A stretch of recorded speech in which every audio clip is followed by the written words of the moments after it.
Good evening. I'd like to call this meeting of the Daviess County Fiscal Court. Today is to order. This is Thursday, January 25th.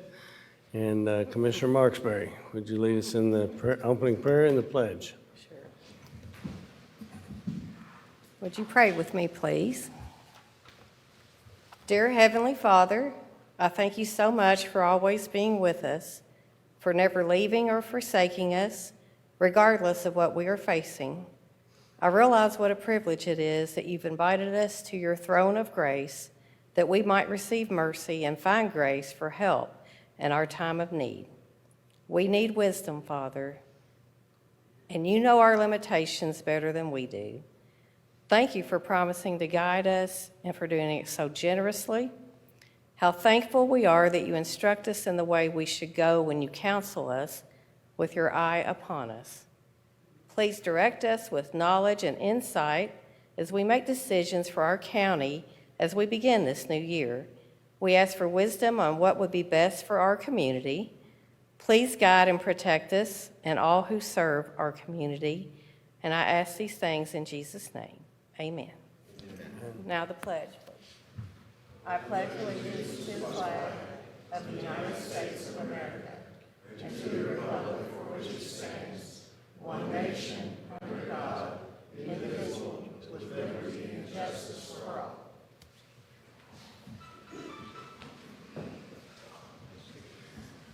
Thank you, Commissioner Marksberry. And I would like, just for the audience to know and those watching from home, that Commissioner Caslen is joining us remotely via Zoom this evening. So, yes, Brooke. 1. Consideration for presentation. A, 2023 Christmas at Panther Creek Park checks. Okay, we got Mr. Lee. This is always a high point of the Christmas at Panther Creek. It is for most people. Christmas is over, but for these 5 agencies, tonight is Christmas. And for the 21st year, Daviess County Fiscal Court will make presentation to 5 Daviess County nonprofit organizations who spent 8 nights apiece between Thanksgiving and the 2nd of January at Panther Creek Park, collecting the $5 per vehicle fees for Christmas at Panther Creek. I'm proud to announce that this was the 3rd highest amount of money ever collected at Christmas at Panther Creek, totaling a little over $30,800. And so tonight, each of these agencies that I call up will receive a check made out to their organization for $3,080. Essentially, we take the total collected and divide that in half. We as a county will maintain our half to be able to continue seeing to the success of the program, and then the other half is what's divided amongst the 5 agencies. And so tonight we'll begin by inviting Carolyn Ferber up.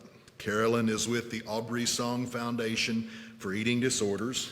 And Carolyn, here is your check, and you're certainly welcome to be able to make some comments.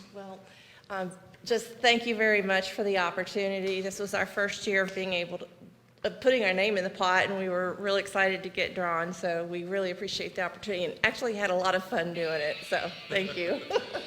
Thank you. And if you don't mind hanging around after all the checks are presented, I'd like us to get a picture. Thank you. Absolutely. Thank you very much, Judge. There were about 30 applicants this year, and so 5 of those are the ones that are being recognized tonight. The second is a very popular Owensboro program that's been around for a number of years. We're going to invite Mr. Byron Owen up with the Owensboro Dust Bowl. Byron, here's your check for $3,080. Thank you, sir. Thank you. Good evening. We were indeed very thankful and honored to be one of the 5 nonprofits selected to participate in Christmas in Panther Creek Park. It was a privilege to be there the 8 nights we were there, and I should say thank you. Thank you. The next agency is Moseleyville Volunteer Fire Department, and I've asked him to be able to keep this short. Chief Scott. I don't know why everybody always says that when I get ready to talk. You act like I talk a bunch or something, but I can, but I'm not going to today. But thanks to Fiscal Court, the parks system, and everybody involved in this, Moseleyville Fire Department, on behalf of all my firefighters, we thank you for the opportunity to do it. They had a good time, really enjoyed it, and we're always willing to make money any way we can make it at the fire department. So thanks everyone involved. That's Thank pretty you. quick, wasn't it? You did a good job. Yes, sir. Representing the Stanley Community Playground tonight is President Robin Tucker.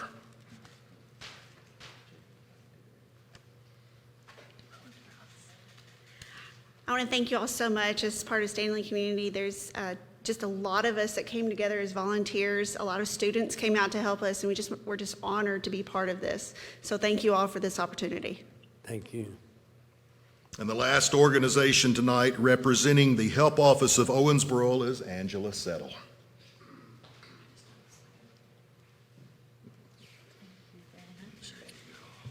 Thank you all for this opportunity. The Help Office has been around for over 50 years, and it's because of a community that supports the nonprofits, and we simply couldn't do it without the help of our community. It was a great opportunity. Thank you so much. Thank you. All right, so at this time, we'd be able to, Before we do the picture and Yes, sir. before we dismiss them, do you mind telling those who might be watching when they can get their names in the hopper for next time?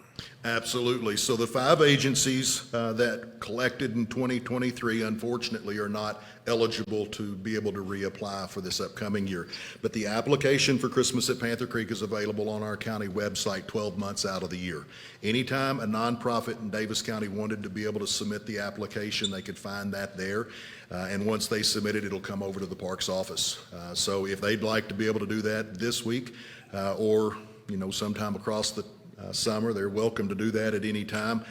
It will be at the October park board meeting where those applications will all be brought together, and a board member then will choose numbers to be able to select those 5 agencies. Obviously, we couldn't ever go into the missions of these 5 agencies and determine that one's better than the other. So we just assign them all numbers and then draw those numbers out of the hat.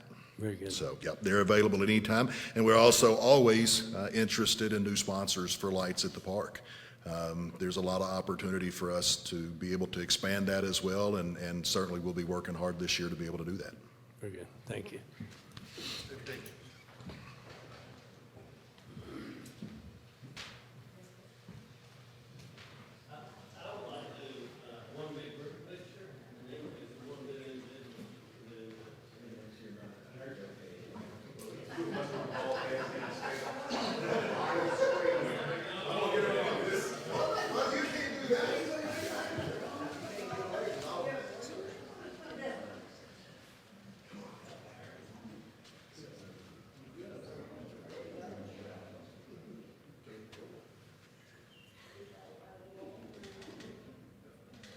Here we go. 3, 2, 1. We're gonna take another one. 3, 2, 1. All right, that looks good. Thank you.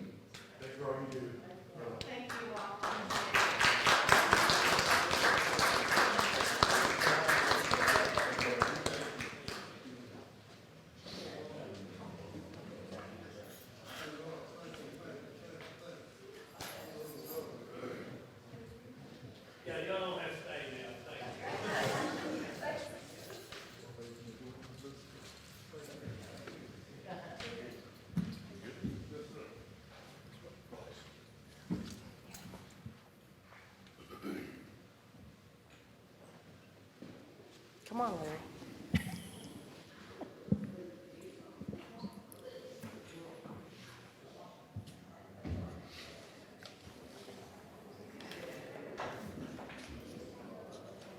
Rock and roll.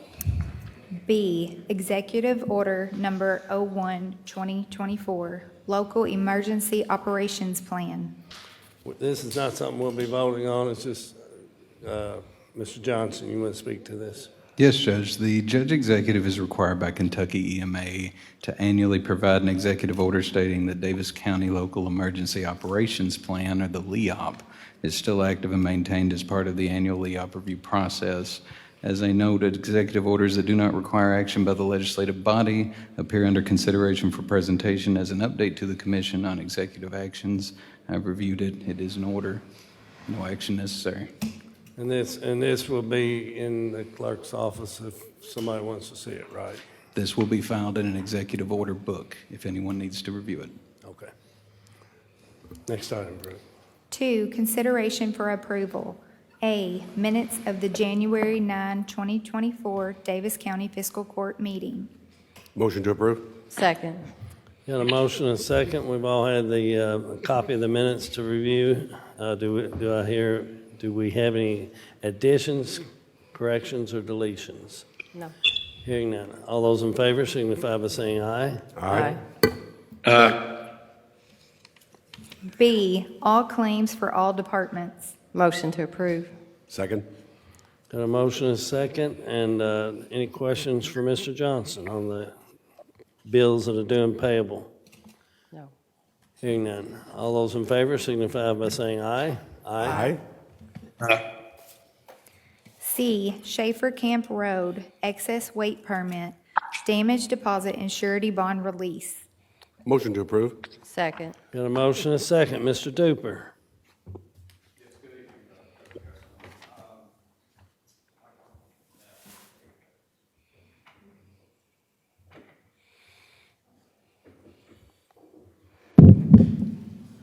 Yes, Schafer Camp was, we had a logging company that had large vehicles on it this past winter and the previous winter, and they had an excess weight permit. The road before the company did any work already had pre-existing asphalt distresses that we've monitored and photographed before. And during and after the logging has been completed, no additional damages were truly noted on the road. And the company worked in good faith to keep the road in as best condition as they could as well. So I request to have the damage deposit and surety bond released back to the company. Okay. Any questions for Mr. Duper? No. Commissioner Condor? Nope. Thank you, Judge. Possibly this question may be either for County Engineer Duper or for the Treasurer, but is it possible that the list that we have of companies that have a damage deposit or surety bond be reviewed and be brought up to date, possibly maybe by the end of the year or something like that, please? I'll let you start. Certainly. Yes, the engineering department, since we have several that are in excess of 20 years old, plans to go through. Typically, the court is very reactionary in that process. We wait on the developer to approach us to start the process of release. However, they plan to look at those projects, see if any may be abandoned projects, and initiate that process if warranted. Thank you, Judge. Welcome, Commissioner. Any other questions or comments? Hearing none, all those in favor signify by saying aye. Aye. D, amendment to the salary schedule for fiscal year 23-24, effective January 25th of 2024. Motion to approve. Second. Got a motion and a second. Mr. Johnson?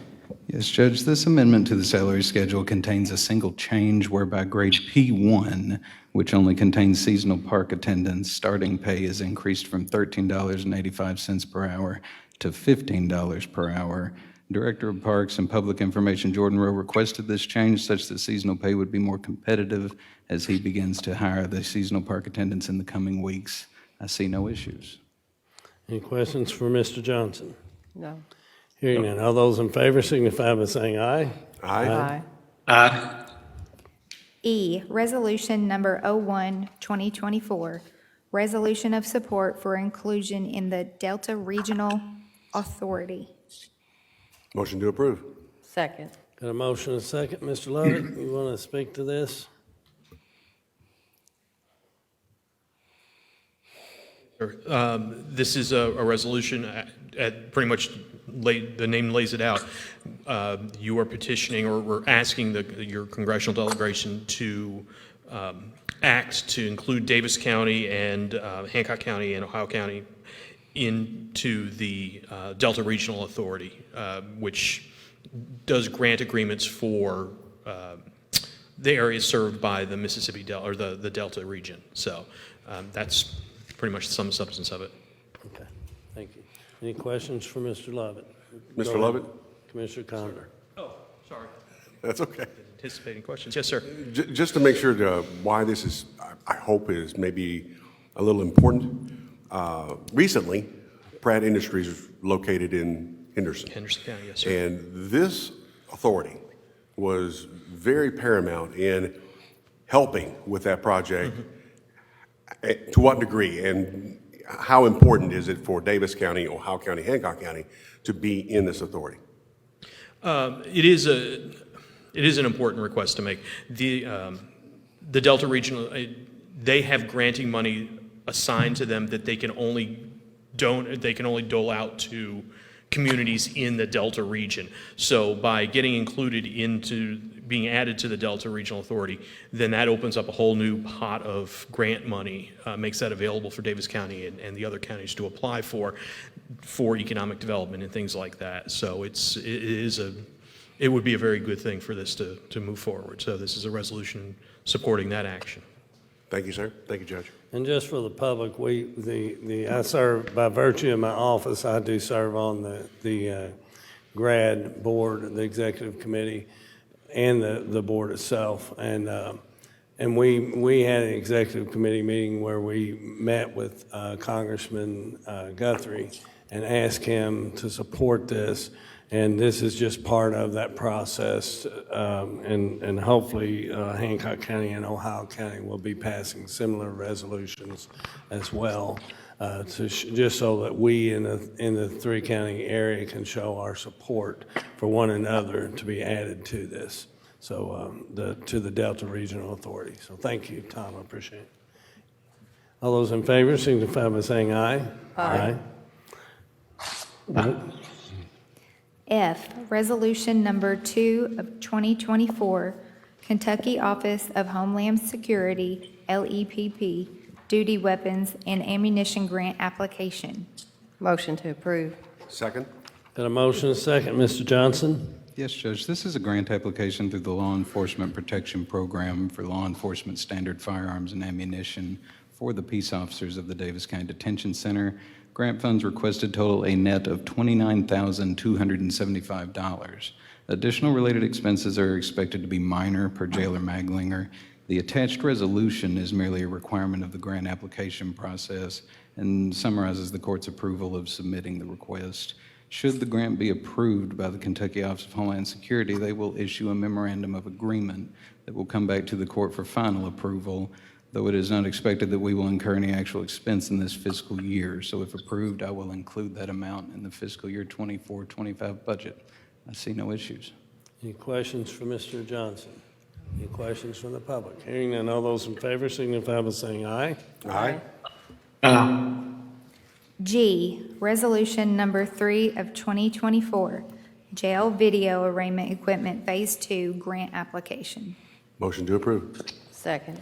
Got a motion, a second. Mr. Johnson? Fiscal Court approved a memorandum of agreement with the Department for Local Government on June 22 of 23 that funded a jail video arraignment system through House Bill 1 state funds.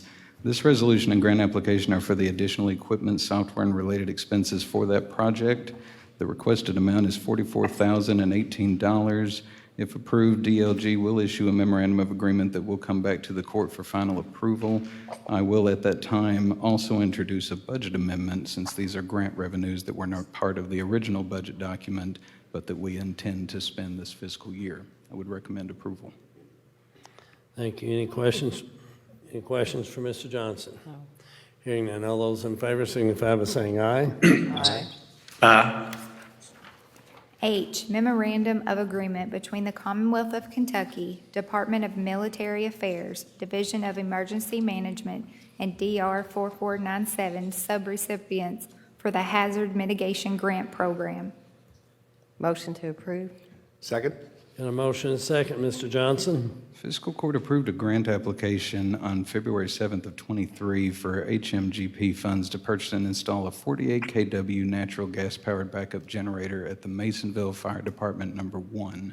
The project was eligible for FEMA funds because Masonville Fire Department serves as a backup emergency response center for EMA. Attached is the resultant MOA, as both FEMA and the state have now approved the project. The grant structure is 75% federal, 13% local, and 12% state, meaning with the project estimate of $30,346, Fiscal Court could anticipate to pay $3,900 or less, depending on in-kind work consideration. Legal and myself have reviewed it. It is in order. I would recommend approval. Any questions for Mr. Johnson? Hearing none, all those in favor signify by saying aye. Aye. I, memorandum of agreement between Daviess County Fiscal Court and Legacy Owensboro for emergency shelter site. Motion to approve? Second. Got a motion and a second. Mr. Johnson? This is an agreement whereby Legacy Church can be utilized as an emergency shelter under proper conditions. The only liability to Fiscal Court is that we state we will repair any damage to the physical facility directly caused by activities during the use as an emergency shelter. This is our standard agreement language for all emergency shelters and polling places. EMA, legal, and myself have reviewed it and see no issues. Any questions for Mr. Johnson? No. Any questions from the public? Nope. Yes, ma'am. I have just been wondering when you're... You got to come to the mic, please. State your name and address for the record, please. Kathy Estes, 4104 Buckland Square, Owensboro. I have been asked a couple times, when we negotiate these contracts for like white flag events and shelters, are we also negotiating for summertime when we have extreme heat? No, ma'am. Our white flag event covers only the white flag event, but this is not about the white flag, is it? No, sir. Okay. Is this So just that's, for your question homelessness? is really not germane to this item. Okay, so the answer to my question, though, is no, that we're not considering. We have not discussed a cooling shelter for the summer. No, ma'am. Okay, If that's something I think your we should question. think about, because I think last summer we had some citizens that really suffered during the heat and didn't have anywhere to go. Thank you. Any other questions? Hearing none, all those in favor signify by saying aye. Aye. J, contract with the Green River Area Development District for administrative services for the FEMA Hazard Mitigation Grant Program. Motion to approve. Second? Got a motion and a second. Mr. Johnson? This is an administrative services contract with GRAD for the Masonville Volunteer Fire Department Generator Project that appeared earlier on the agenda.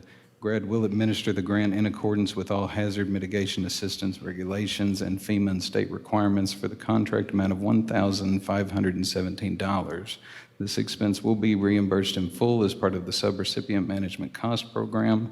Legal and myself have reviewed the contract and we see no issues. Any questions for Mr. Johnson? No. Any questions from the public? Hearing none, all those in favor signify by saying aye. Aye. K, production services contract with the Eric Group for July 5th fireworks. Motion to approve? Second. Got a motion and a second. Mr. Lee? Judge, Commissioners, this is a production services contract that is between the Daviess County Fiscal Court and the Eric Group for a fireworks event that will be hosted at Yellow Creek Park on Friday, July the 5th, 2024. The agreement lays out the total package, including a hydraulic stage, stage sound and lights, a live band, the labor and technicians, and a generator if needed at the site in Yellow Creek Park. Legal has reviewed the document, and the park staff would recommend approval. Any questions for Mr. Lee? No. Any questions from the public? Hearing none, all those in favor signify by saying aye. Aye. Thank you. Thank you, sir. L, Kentucky Infrastructure Authority Conditional Commitment Letter for the Daviess County Fiscal Court Hydrants Project. Motion to approve. Second? Got a motion and second. Mr. Smith? Yes, this is a conditional commitment letter which will initiate the grant assistance agreement with the Kentucky Infrastructure Authority for grant funds in the amount of $1,174,154 for the Daviess County Fiscal Court Hydrants Project.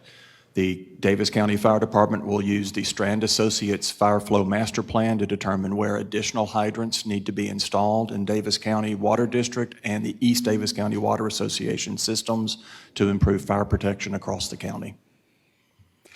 Thank you. Any questions for Mr. Smith? Commissioner Condor? Thank you, Judge. Mr. Smith, that is, well, I assume phase 2 of this type of funding come in for the fire hydrant projects we have. What's the outlook for phase 3, 4, 10, whatever it might be? Do you have one? So you're correct. They used CARES money the first time through, and the state set up a process where they divided the money based on population. And then they also set up a selection process where the heads of the water providers and the wastewater providers would meet with the county judge executive. That group would take the money available and prioritize and agree all to a list of projects. The second phase, this is the second phase. The first phase, the biggest project we were involved in was the Short Station Road, Jack Hinton Road water line upgrade. This one is part of phase 2. The state General Assembly has submitted a budget that includes another $150 million to be passed down to local governments, but as of yet, they've not put into place how that money will be distributed, allocated, or the process for determining the projects. Thank you, Mr. Smith. Thank you, Judge. You're welcome. Any other questions for Mr. Smith? Any questions from the public? Hearing none, all those in favor signify by saying aye. Aye. M, Community Development Block Grant Agreement between the Commonwealth of Kentucky Department for Local Government and Daviess County for the Daviess County Habitat for Humanity Neighborhood Development Project. Motion to approve. Second. Got a motion and a second. It's Mr. Johnson. Yes, Judge, this is a grant agreement for Community Development Block Grant funds in the amount of $1 million for the Daviess County Habitat for Humanity Neighborhood Development Project. Habitat for Humanity will use the funding to acquire approximately 3 acres of land and ensure the development for public infrastructure necessary to support the construction of 10 new homes for low to moderate income households. Grad Legal and myself have reviewed the grant agreement. It is in order. I would recommend its approval. Any Mr. Lovett, you want to, or you, Commissioner Condor? Anticipating another question. Thank you, Judge. Mr. Lovett, great project. $1 million was appropriated by fiscal court, I believe, 2 years ago? I think that's correct. This is another $1 million CDBG grant. And could you walk us through the requirements of use of funds and what potentially does that do with those requirements for other projects we might have? In interest of full disclosure, I will tell you that I am, in addition to a grad employee, I am a member of the Habitat for Humanity Board of Directors. So if you have any questions about Habitat, I can address those as well, hopefully. When we first met with David, back when this whole project was first proposed, one of the things that the county stressed to Habitat and to grad was that this money could not be tied up for an extended period of time. So the $1 million that we're getting, what it's going to go for is it's going to put in sewer lines, it's going to put in water lines, it's going to pave, and they're going to put in the road. This is out next to the Consumer Mall on Kentucky 144, former US 60. They're going to create a cul-de-sac out there. So once 80% of the funds are expended, then Daviess County Fiscal Court will be eligible to apply for a CDBG grant again. And given that we're coming into construction season as opposed to coming out of it, once the money is appropriated, ground is going to break and they're going to do water line. Those are the first things that need to get done. Habitat is purchasing the land with their local, with the 20% match, and then the first things that will be done are the projects that will eat up basically all this money that they're getting. So, you know, I can't give you a definite timeline on when they'll meet that 80% goal, but it's going to be pretty quick because that $1 million is going to go into the ground almost immediately, putting in water lines, sewer lines, the road, and then whatever's left is going towards purchase of housing materials to build the houses. So that money is going to get expended very quickly, and it should not affect Daviess County's ability to apply for CDBG funds to a large extent. You know, there's going to be a short time when those money is tied up. But like I said, that was one of the things that David brought to us, and he said, just please be aware this is going to be an issue. Don't tie this money up forever. And Habitat said, okay, this is how we'll make it work so that, you know, it will be the first money that gets spent, first money in the ground. So the goal would be potentially by September, October. That's the hope, yes, sir. Yeah, you know, Habitat is, we have multiple houses under construction right now, and we're kind of, okay, so what this community is going to be built kind of all at the same time, and we're kind of clearing the slate right now. We're kind of wrapping things up and getting ready to go so that when this all gets finalized, these will be the next projects on Habitat's list. So yes, Habitat is hoping to have people in houses, you know, within the next 8 to 10 months, maybe. You know, please don't quote me on that 8 to 10 month period, but it's in the near future. It's yeah, I know. You know the media here. Yeah, I know. You just but said it's, you know, okay? it's what I'm saying. It's a short-term thing to get people into these houses. You know, we're kind of clearing the decks of everything that's ahead of it. The houses that are being built now we're you know, we have these houses on the calendar to get built. So, you know, they are coming quickly. So the sooner, you know, once we get the money, they're going to break ground. As soon as we can break ground out there, when the ground thaws, they're going to want it. They want the water lines and stuff in so we can start building houses. And the reason for the inquiry and for Mr. Lovett to clarify is we don't want to take away the options of other projects that might be coming down the pipe. Right. What happened was when Fiscal Court gave Habitat $1 million in CARES money, they said this was one of the things they wanted to do. They wanted to build a neighborhood. And when the county and Habitat got together and first started talking about pursuing a CDBG grant to finance that, then what that did was, instead of Habitat spending the full $1 million on this one community, what they were able to do is take just a portion of the money, the $1 million that we got for this, with the hope that this will be the first of more than one of these communities that we intend to build. We want this one to go well. We're going to get this, you know, they want to get this one built, get it done, and then come back and say, hey guys, you know, we did it in the short timeline that you hoped for. Can we do this again? So, you know, come back and see you in a year or so and talk about trying to do this again, because in the past 4 or 5 years, the applications to Habitat have just skyrocketed. You know, I've been a member for 4 years, and the applications we're getting, it has skyrocketed in the past few years, and the demand is there, the need is there, and so anything that we can do, you know, we want this to go well so that you would consider helping Habitat with a project like this again. So I think does that address what your concerns were? Thank you, Mr. Lovett. Thank you, Judge. Commissioner Marksberry. Yes, Mr. Lovett. It was my understanding that you originally wanted to put 12 houses in this subdivision. And so is there any way you could kind of explain for the public why it was taken down to 10? Yeah, it really came down to, drainage is what it came down to. Okay. It looks like the design is still being finalized for the you know, we have the plats, but we're looking at how much are we going to need an actual full retention pond there? Can we put some green space in? Because again, we could have shoehorned 12 houses in and they would have worked, but it would have been a little tight, a little cramped. And we really want this one to be a show thing. You know, we want people to come to these homes and be proud of the homes they live in. And we want their neighbors to be proud of the new homes that we're building in their community. You know, I went to the Planning and Zoning, OMPC, and the neighbors came out and they were like, you know, they were a little, they had some concerns, but after talking to, you know, Jeremy, who's the executive director at Habitat, those concerns were, you know, they're not concerned about the design of the houses that are being built out there.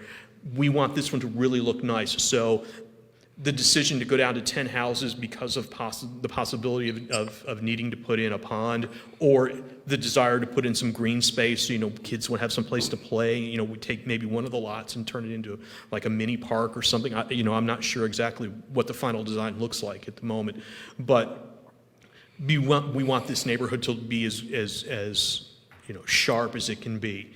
And so that was part of the reason why there was no real concern. Hey, you know, 12, let's take it down to 10 and make them a little nicer and you know, make this a nice place for people to call home. Okay. And then another thing, as Habitat, would they ever consider a tiny houses neighborhood to condense the land needed and possibly serve more people? Have you met Jeremy Stevens, the executive director at Habitat? Jeremy Stevens would build anything that you can think of to put people in homes. We've never, to my knowledge, tiny homes has never been considered by Habitat for Humanity of Owensboro. You know, like I said, I'm on the board. We've never discussed it, but I would not say no, because Jeremy is a man of vision. He really is an amazing executive director for Habitat. He is passionate about putting people in homes, and if we could find a way to make that happen, he'll do it. I mean, he cares about, he really cares about the people we serve. So, you know, if you have an idea or you got an article that you want to send him, say, hey, Jeremy, read this and tell me what you think. Send it to him. Please reach out, because he would be more than happy to talk to you about it. Thank you. That's all I have. Anyone else? Anyone from the public? I just want to say before I call for the vote, I just want to thank you for your work, and I know Jeremy's we made the presentation, I think, right before he came on board, or right after he came on board. And I know he's been deep into this to try to make it happen. So I'm very pleased to see you moving forward. Yeah, this is his first real big, it happened right as he was coming in, and you know, he kind of, you know, everybody kind of brainstormed this together, and he was like, yeah, we're going to make this work. And he's been really passionate about making this. And I will, just for the record, since I am doing full disclosure, my term on the Habitat board is ending in February. So I've been there for 4 years. I have to roll off now. So I can speak as a Habitat board member now, but if you have questions about Habitat in February, I'm happy to talk to you about it, but I won't actually be able to speak as a board member. So, but yeah, give Jeremy a holler. He would absolutely, he's all about new ideas and doing things, anything we can to put people at home. So please, if you're interested in that, please give him a holler. Thank you. Very good. All those in favor signify by saying aye. Aye. Thank you all for your time. N, Habitat for Humanity CDBG grant evidentiary documents as follows. Fair Housing Written Assurance Letter, Fair Housing EEO Responsible Official Designation, legally binding agreement between the Daviess County Fiscal Court and Habitat for Humanity of Owensboro, Daviess County. Motion to approve. Second? Got a motion and a second. Mr. Lovett, you want to speak to these documents? Mr. Johnson, go ahead. I can. These are evidentiary documents required in order for us to receive the CDBG funds for the prior item. The Fair Housing Letter simply states that the county recognizes and observes the requirements of Title VIII of the Civil Rights Act, which is the federal fair housing law. The Fair Housing EEO Responsible Official Designation simply sets a point of contact, which is myself. And the legally binding agreement serves as proof there is a contract between Fiscal Court and Habitat for Humanity of Owensboro, Daviess County, detailing the responsibilities of all parties. Any questions for Mr. Johnson? No. Hearing none, any questions from the public? Seeing none, all those in favor? Aye. Aye. Aye. O, service contract with Shoot Technology Solutions for registration and scorekeeping services for the 2024 Kentucky State Sporting Clays Championship. Motion to approve. Second. Got a motion and a second. Mr. Johnson. Daviess County's gun club, the Mattingly Target Range, was awarded the opportunity to host the 2024 Kentucky State Sporting Clays Championships shoot scheduled for August 23rd through 25th of this year. We anticipate approximately 200 shooters to be in attendance. We obtained 3 quotes for registration and scorekeeping services for the event, the lowest and best evaluated of which was Shoot Technology Solutions in the amount of $6,500. Attached, you will find their contract and the other 2 quotes. Legal, myself, have reviewed it, and we see no issues. Any questions for Mr. Johnson? Any questions from the public? Hearing none, all those in favor signify by saying aye. Aye. Next item, Brooke. P, award RFQ number 2324-34, course setting services for 2024 Kentucky State Sporting Clays Championship Gun Club. Motion to approve. Second? Got a motion and a second, Mr. Johnson. In conjunction with the prior item, the Kentucky Sporting Clays Association guidelines require that an outside unrelated entity actually set the targets for the state championship shooting event. This RFQ is for those course setting services, and we are recommending award to the lowest and best evaluated quote submitted by High Brass Outfitters in the amount of $16,000. There were no exceptions to our specifications. I would recommend approval. Any questions for Mr. Johnson? Any questions for the public? Hearing none, all those in favor signify by saying aye. Aye. Q, RFQ number 2324-40, 1 hydraulic crane for sign truck for the road department. Motion to approve?